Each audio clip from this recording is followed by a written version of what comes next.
All right, welcome back, ladies and gentlemen, to another bench update. In this case, it's not so much a update on what I'm painting, but it's kind of a tutorial video on how I do some of my painting. Recently, in a conversation, Cleo and I were talking about my dipping technique and how I use floor stain on my miniatures. And rather than have to go through and try to, type up all the answers I might have for his questions, I thought I might try to just show how I do the process and how it comes out and that sort. So, without any further ado, let's get into this, and I'll show you what all you need to effectively do your dipping here. So, for starters, you need yourself a floor stain. I like to use the Minwax walnut. Normally, I would use the antique walnut, but when I bought this can many years ago, all that was available was the special walnut instead of antique walnut. So I went through, had to change things up a bit. Visually, it doesn't really do much of a difference. It looks almost identical. Now, a can this size is probably going to last you. It's a full quart, so I've probably had it about 12 years. And properly sealed as it's been, it's kept it going for, like I said, 12 years or so. Now, you can get smaller cans, much like the pint, I think it's the 1 pint cans that are a similar size to what Army Painter's legitimate wargaming dip is, but it's all the same stuff. Army Painter just charges you like $20, $30, whatever it is nowadays. It was like 18 when I first bought a can, and as it turned out, I discovered quickly that it was just floor stain. This big can, I don't recall how much I paid for it. It was a good bit, but compared to the Army Painter, you're getting a whole lot more, and it lasts longer. Anyway, moving on, you'll need a screwdriver to open the can. As you can see, I've already opened the can, so there's no further need of the screwdriver. A pair of pliers to hold on to the bases of the model, or base of the model, while you're doing the dipping process. If you choose to use the pliers on one of the other parts of the process, it's up to you, which we'll come to later. You want a paper towel to put down over your surface, otherwise it will be wet and minwaxy for the next day, 2, 3, depending upon your weather. You'll want some extra paper towels so that you can dab up the runs. You'll tear that into little strips as you go and use it to wick off any excess dip.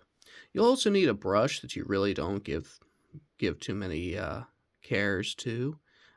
If it's something small or something big, whatever it is, you might use something like this, or you might even use something like this. It's got a little bit of a wider bristle head.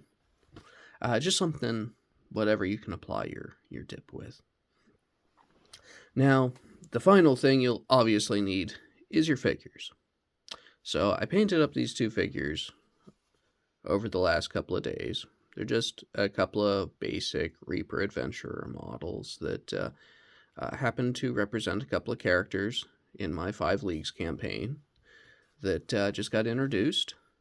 And I thought to myself, it's perfect time for him to ask that question because I need to go through and get them dipped.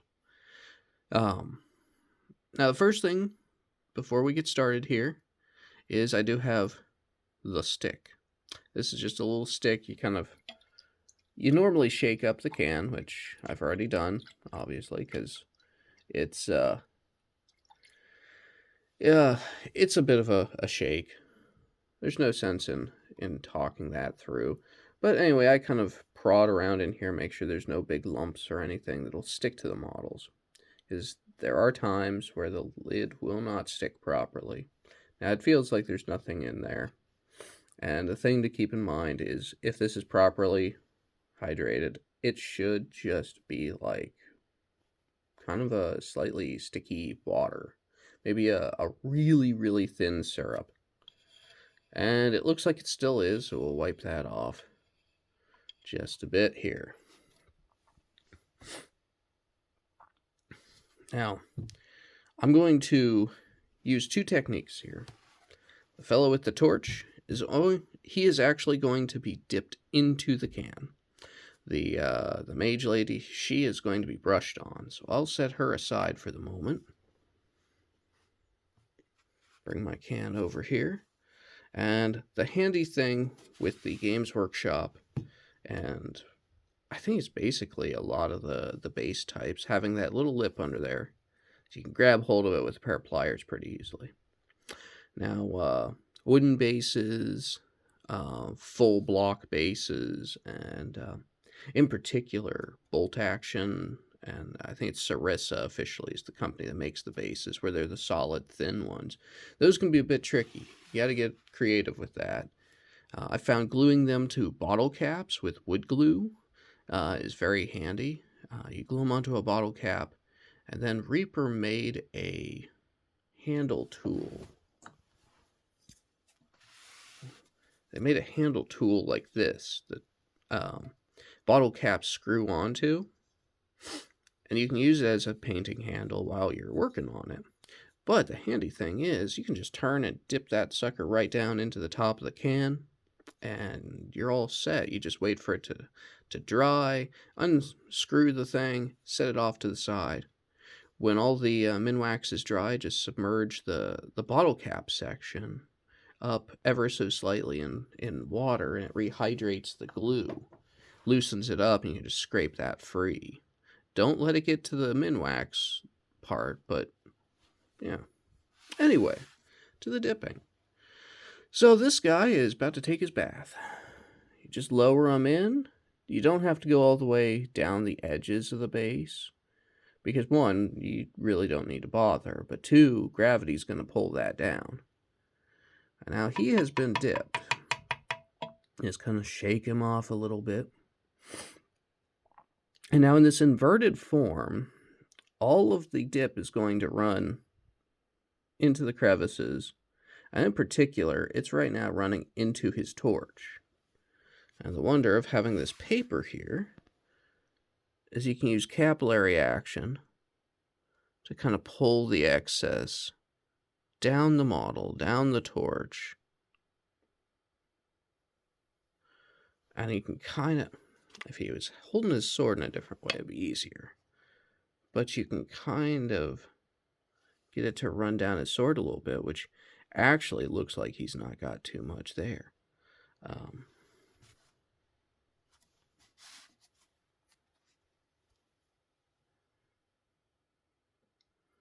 And at the moment, he is dipped. Now, the important thing, he's not done, and you cannot leave him unattended at this point. You can set him aside and work on some other projects that you're dipping, but you want to keep a close eye on him, because the excess will begin running and it will begin pooling, and depending upon how you hold the model or how you position the model, you will start to see blobs form. And the blobs in particular will usually be around the legs and extremities. The end of here you can actually see sort of can see it, where it's starting to pool under his arm. It's not going to focus. It's probably too glossy at this point. But it starts to pool under their arms, and you just tear yourself off a little piece of paper towel. You want to use paper towel instead of tissues, because tissues or Kleenex or whatever will leave that powder fuzz type stuff. That, you pull the tissue out and you always have that cloud of fuzz. Anyway, while you've got the tissue, you can go through and clean up, like say the torch, where you might not want it too dirty looking. He's not really using whale oil on his torch. Unless he is. Unless you're playing a Call of Cthulhu game and you want some miniatures with with a whale oil type torch, but you're not at this point. Anyway, we can probably set him aside for the minute. He's looking pretty good.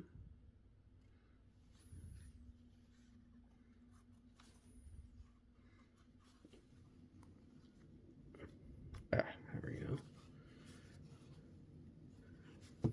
You also might want to have a trash can handy with a bag that you can put your leavings on and your little torn off pieces. That way you don't have a pile sitting on your desk. It's usually fine, but if you keep a trash bag in it, you can go through and easily just throw your bag away, and you never have to worry about it again. You just take it out to the garage or take it out to your trash can afterwards. Now, brushing on is the other option, and it's very much the same as you would have brushing on an acrylic wash or ink. The thing is, this brush is probably not going to be recoverable. I've seen where people will go through, give them quickly like an alcohol bath or a white spirits bath, but basically you're going to get floor stain up into the ferrule of the brush, and that's not going to be recoverable at that point. You're going to have bristle problems with that brush for the rest of your life. You might be able to sustain it as a dipping brush for a while, but it's going to die. So if you do this method with the brush on, know that you're going to be sacrificing a brush. You might as well get something cheap from the hobby store that's maybe something you pick up at Walmart or, I don't know, some cheap craft store. Anyway, you just dip it in the can as normal and just paint it on. It's a lot more of a long-winded process comparatively, but the paint flows usually quite nicely down the model. So as you can see, it's just following the length of her sword down as I paint it.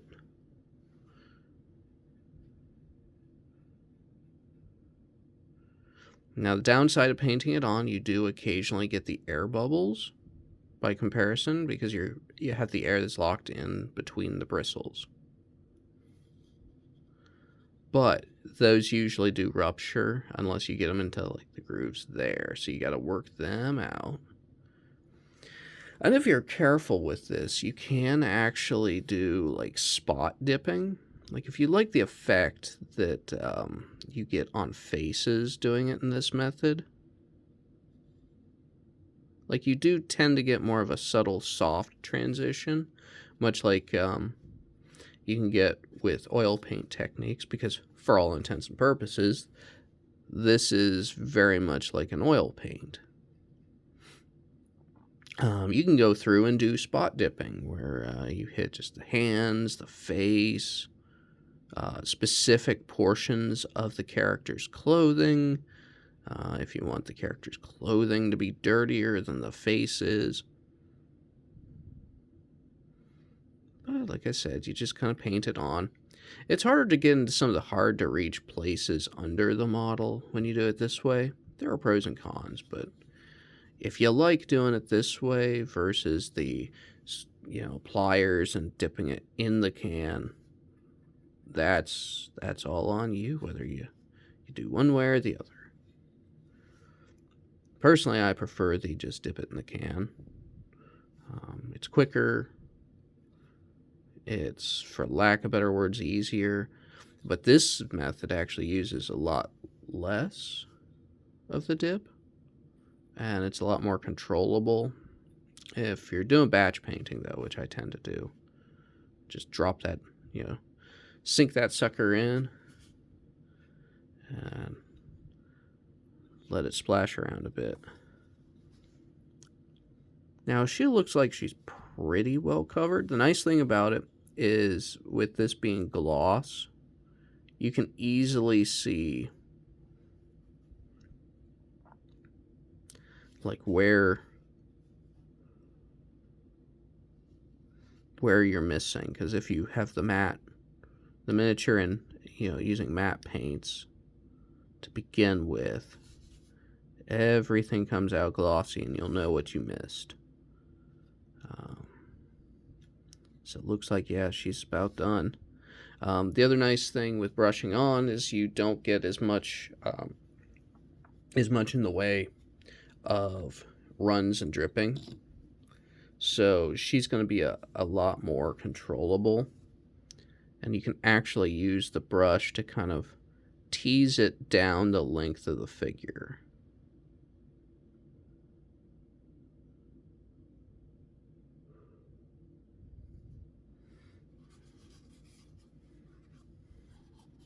Let's see how the first guy's coming along. He's still coming along reasonably nicely.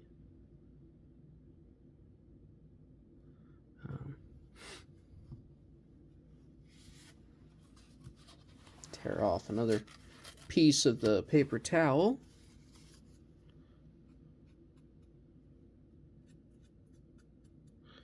Now, some people do wear gloves, like rubber gloves, when they do this. I'm not too bothered by it.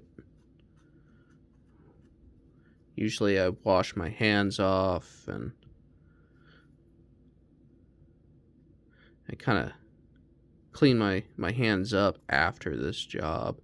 Granted, it works for some, but for me, it's nothing to bother. Not too much of a bother. I mean, I've worked enough freight jobs.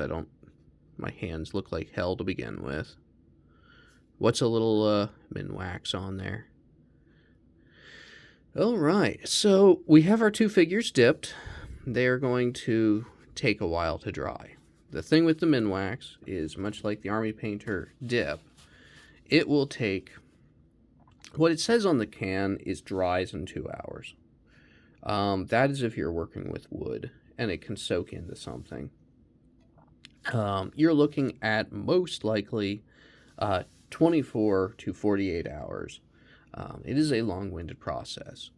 Only for the first about 8 hours of the job are you going to need to keep monitor on the figures that you've dipped to make sure there's no runs and no problems arising. If there are, like I said, you just take your paper towel, like she's got a little bit of a run there, and either wipe it off or capillary action it off, and you will be all set.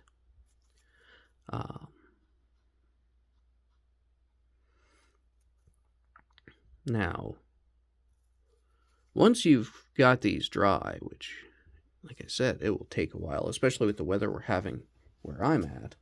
The weather has been causing the dip to dry very, very slowly, so we're talking about 3 to 4 days, which isn't bad because that'll get me to the end of my work shift. But if you get temperatures warm enough, once these are dry, you can hit them with matte varnish. Now, you recall my orcs being quite glossy in a previous update. Now, I hit the orc with some matte varnish. And the camera does not wish to focus on him, which is a pity. But you can see that the orc is quite matte right now. And it actually causes what you get an illusion with the gloss that you've lost some of your highlights, which in some ways it helps blend your highlights using this Minwax, especially if you're doing brown leathers, which is perfect for these orcs. And pretty much most of my fantasy models have always been done in this manner. You hit it with something like the Vallejo matte spray, and you can't go wrong. That stuff is fantastic for cleaning up your models. Another example I have here is a Templar that I painted up for a Crusades game a long while back. He is actually re-highlighted after the fact. So you go through and paint the model as you see at these stages, and say there's something like the white robes and the shield on this guy that you think to yourself, I want that to be cleaner. I want that to be less, looking like it's been dipped. You can easily paint over your matte varnish, spray on top, and clean it up, bring up highlights, what have you. There's plenty of options for what you can do. I've been doing that somewhat, a little teaser for what I've been working on. I've been doing that somewhat with my Dark Angels, where I'm redoing some of their robes. They're no longer just the beige tan cloth robe. I've been doing them, highlighting them up in the more of the linen cloth look, and doing some other changes here and there. But I'll show those off more in a future video. But beyond that, that sums it up. Two methods for dipping. And like I said, it's now just a visual to keep an eye on these. Make sure nothing pools heavily in places it shouldn't. Like I said, your first places you should be paying attention to are the knees. Sometimes the face will take an odd, like the dip will flow strangely in the crevices of a face. Any miscast spots, but and that sort. But on his case, the lower part of his arm, which looks like it's still good after we removed that earlier in the tutorial. And like I said, the brush on, you have a lot more control with it. You're a lot less likely to have major runs because you're using less materials. You clean that off, and you're all set. Like I said, the waiting game begins. Beyond that, that's about all I can think of. So if you have any questions, feel free to post them up down below in the comments. Let me know what you think. Do you like the painting tutorial ideas? Do you think I should do more of these? Let me know in the comments, because I'm open to doing whatever suggestions people might want to throw my way. But thanks for watching. I hope you enjoyed it. Hope you learned some new ideas. Until next time.